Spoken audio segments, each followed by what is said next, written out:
আসসালামু আলাইকুম রহমতুল্লাহি ওয়া বারাকাতুহু। সম্মানিত দর্শক শ্রোতা,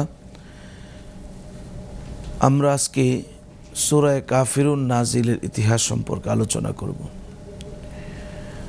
সূরা কাফিরুন মক্কায় অবতীর্ণ হয়েছে। এই সূরায় 6টি আয়াত রয়েছে। এই সূরা নাজিল হয় কুরাইশদের একটি প্রতিনিধি দলের ব্যাপারে। এদের মধ্যে ছিল ওয়ালিদ ইবনে মুগীরা, আস ইবনে ওয়াইল, আসওয়াদ ইবনে আব্দুল মুত্তালিব এবং উমাইয়া ইবনে খালফ। তারা নবীজি সাল্লাল্লাহু আলাইহি ওয়াসাল্লামের কাছে প্রস্তাব পেশ করে বলে, আসুন আমরা পরস্পর একটি সমঝোতায় আসি।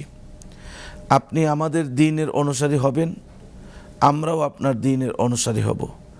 আপনি 1 বছর আমাদের মাবুদের ইবাদত করবেন, আমরাও 1 বছর আপনার মাবুদের ইবাদত করব।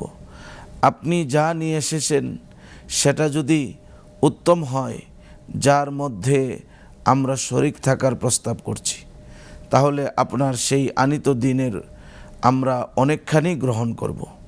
পক্ষান্তরে আপনার আনিত দ্বীনের চেয়ে আমাদের মাবুদ তথা পৌত্তলিকতা যদি উত্তম হয়, যাতে আপনাকে শরিক থাকার আহ্বান জানাচ্ছি, তাহলে সেটার অনেকখানি আপনাকে গ্রহণ করতে হবে।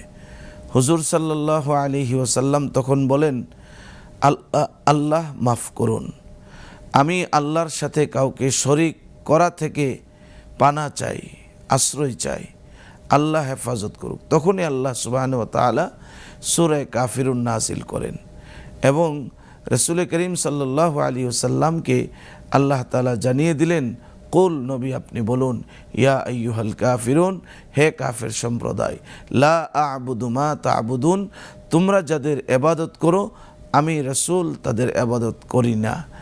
আল্লাহ তাআলা আমাদেরকে সূরা কাফিরুনের নাজিলের এই ইতিহাস বোঝার তৌফিক দান করুন। আস্থা, নিরাপত্তা ও প্রগতির সাথে প্রযুক্তির সমন্বয়ে গ্রাহকদের সর্বোচ্চ মানের ব্যাংকিং সেবা প্রদানই কমিউনিটি ব্যাংকের লক্ষ্য। কমিউনিটি ব্যাংক, সবার ব্যাংক।